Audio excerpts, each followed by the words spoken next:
Hey everybody, welcome back to the channel. I have just parked in uptown Charlotte, North Carolina, and I am going to go look for some historical markers and monuments.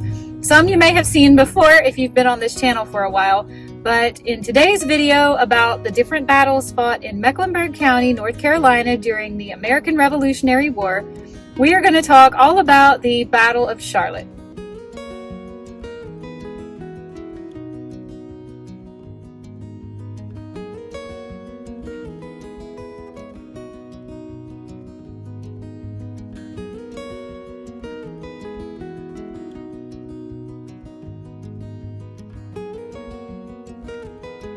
Hello everyone! In yesterday's video, we talked about a little skirmish that happened at McAlpine Creek in September of 1780 between Patriot militiamen and Cornwallis's troops that were advancing from South Carolina into North Carolina. Skirmishes like those are so easily forgotten as insignificant in the grand scheme of things, but in reality, they are the kinds of stories that bring alive the spirit of fierce, dogged determination that the American patriots were exhibiting. Some battles were won, some battles were lost, but at every turn, the patriots in the South were doing everything in their power to engage with the British and wreak havoc. By the time he crossed over the border into North Carolina, Cornwallis had just about had it. The city fell into his hands quickly, but he soon found out just how hard it was going to be to hold on to it. In today's video, I'm just going to walk around uptown Charlotte, North Carolina and film the city's ambiance today. Charlotte is a pretty major southeastern town these days with a population of over 1 million people, but we're doing a really good job at memorializing and preserving our city's history. And I want to show some various monuments and historical markers today while we talk about the Battle of Charlotte.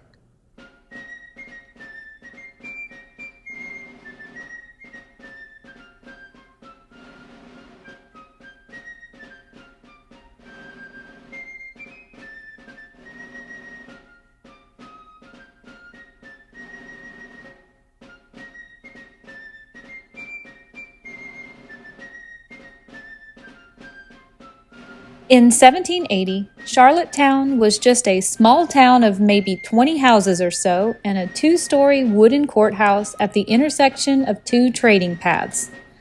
What was here had been whacked out of the forest and settled mostly by refugee Presbyterians from the British Isles, seeking refuge in the New World. The Revolutionary War had been going on for over 5.5 years at this point. But up until 1780, fighting had been mostly confined to the northern colonies. The Americans under George Washington were mostly deadlocked with the British who held New York City, and the British had changed their strategy to conquer the South and march northward, assuming that they would be able to gather loyalist support and munitions as they did so.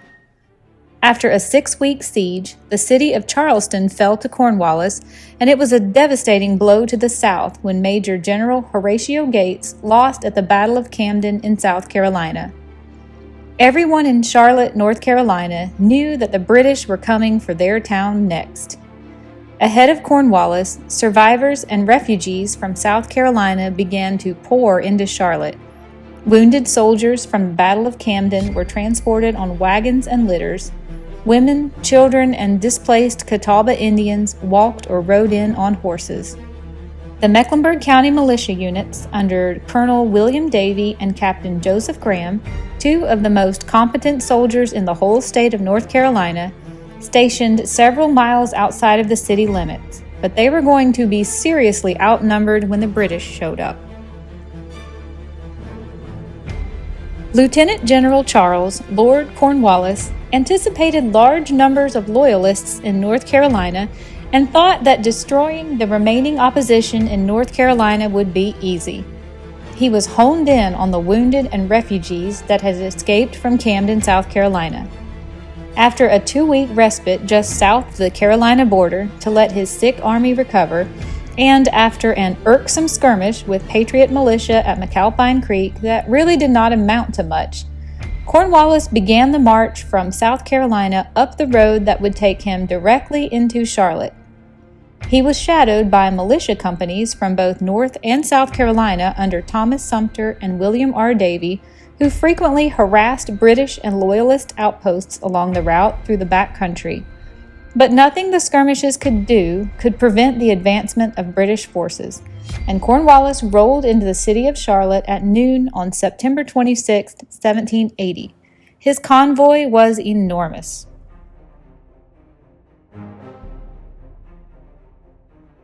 Brigadier General William Lee Davidson issued a call for militia volunteers and ordered Colonel Davie to delay Lord Cornwallis at Charlotte for as long as possible.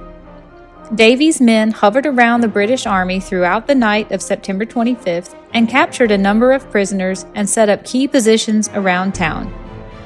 The next morning, Captain Joseph Graham's pickets discovered the British advance guard moving into town. Colonel Davie had placed a company under Captain John Brandon around the courthouse, which was right in the middle of town. Joseph Graham's militia had protection from a chest-high stone wall around the courthouse. Major Joseph Dixon and his men were posted in front of Captain Graham, and his men were in the houses to the left and right of the courthouse. All of them were hidden from sight of the approaching British Army.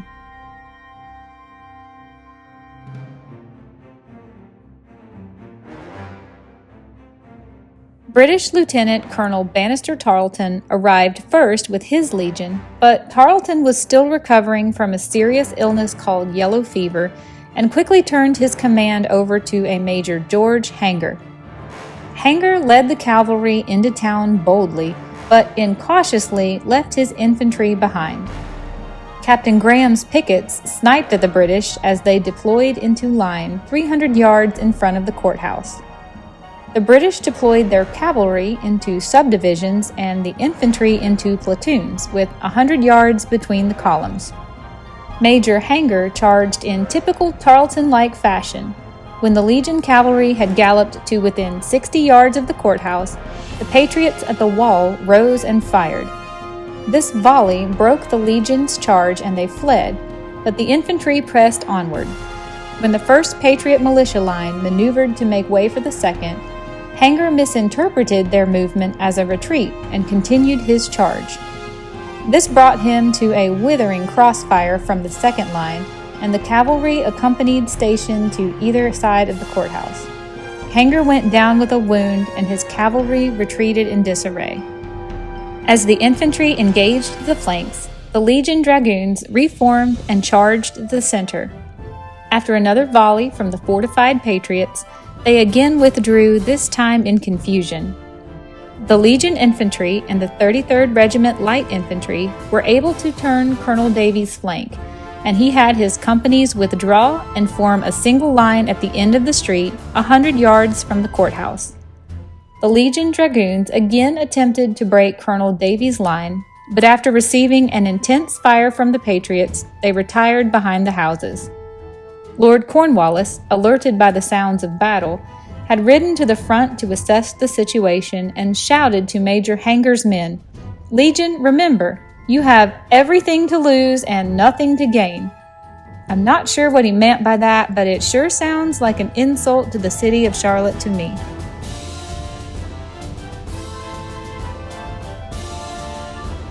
By this time, the main army's infantry had begun to arrive, and Colonel Davie gave the order to his men to disperse through the adjacent woods in retreat.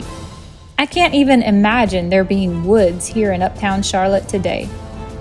The men withdrew to the Salisbury Road and out of town. Captain Joseph Graham's men collected at Kennedy Creek and waited for the British to appear. The men waited on horseback until a full platoon of British infantry appeared. They fired on the British, then immediately withdrew. The British returned fire, but their shots only hit trees and did little damage, but they pursued the militia out of town.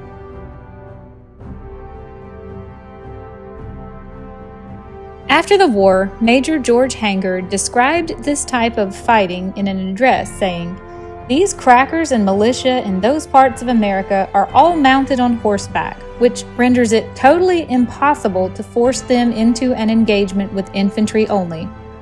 When they choose to fight, they dismount and fasten their horses to fences and rails, But if not very confident in the superiority of their numbers, they remain on horseback, give their fire, and retreat, which renders it useless to attack them without cavalry.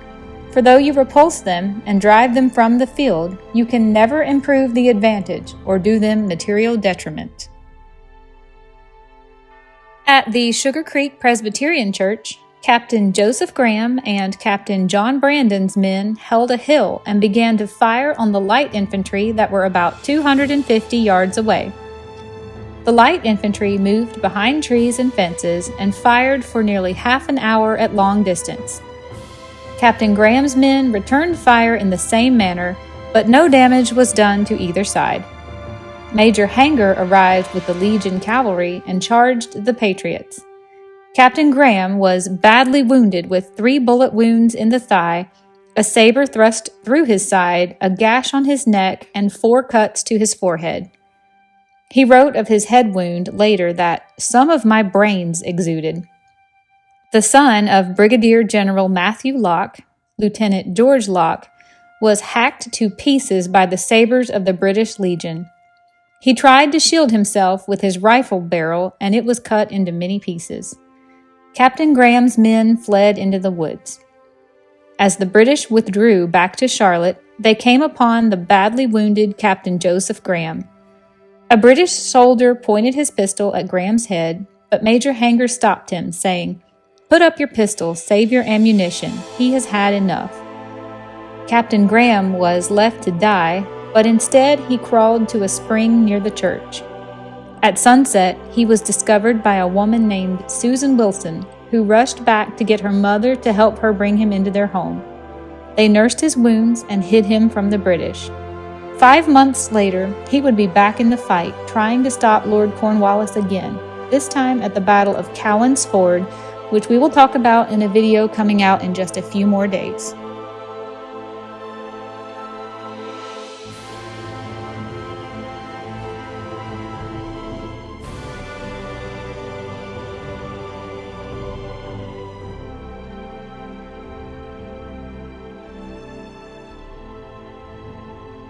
The Battle of Charlotte on September 26, 1780, was a major British victory. Results vary according to different sources, but it may have resulted in the loss of 23 to 30 American patriots that were killed, wounded, or captured. The British suffered somewhere between 50 and 59 killed, wounded, or captured. Hanger referred to the battle as a trifling, insignificant skirmish, but Cornwallis had suddenly realized as he pushed onward in his effort to gain control over the South, he was going to have to expect a lot more resistance than he had planned on. Lord Cornwallis remained in Charlotte for only about 3 weeks. So far, the Revolutionary War effort had been going splendidly for the British in the South. They had won every major battle engagement up until this point, and although they were dealing with nearly constant skirmishes, they were advancing full steam ahead north as per Cornwallis's plan.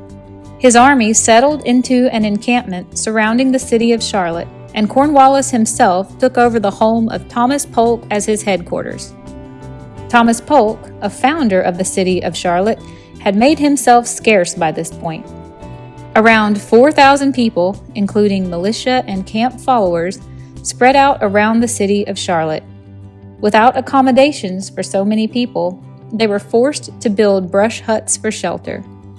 Cornwallis had to regularly send out foraging parties, including many freed blacks and escaped slaves, to try to find supplies to feed so many people.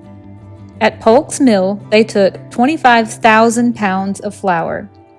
The foragers were constantly harassed by local militia. Even at their camp, they were sniped at by patriots hiding out of sight. Charlotte had fallen to the British, and it was essentially now held under siege. However, the British advancement was dealt a heavy blow with the American victory at the Battle of Kings Mountain on October 7th, a blow even more devastating because Major Patrick Ferguson had been killed in that fight. The spirit of patriotism and the desire for freedom was proving tenacious.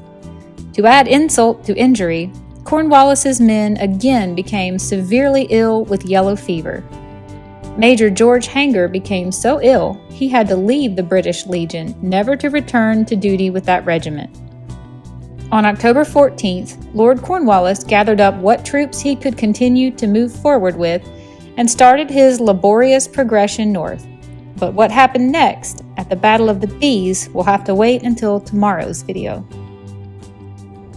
Okay, everybody, I hope you enjoyed that little bite-sized history lesson on the Battle of Charlotte, one of the 6 conflicts in the American Revolutionary War that were fought here in Mecklenburg County, where I live. I had a really good time learning about this battle, and then going around uptown looking for all the monuments and markers that I could find was so much fun. I really enjoyed doing that and bringing them here to share them with you. I hope you've enjoyed this video. Tomorrow's video is going to be a doozy. It's going to be the Battle of the Bees.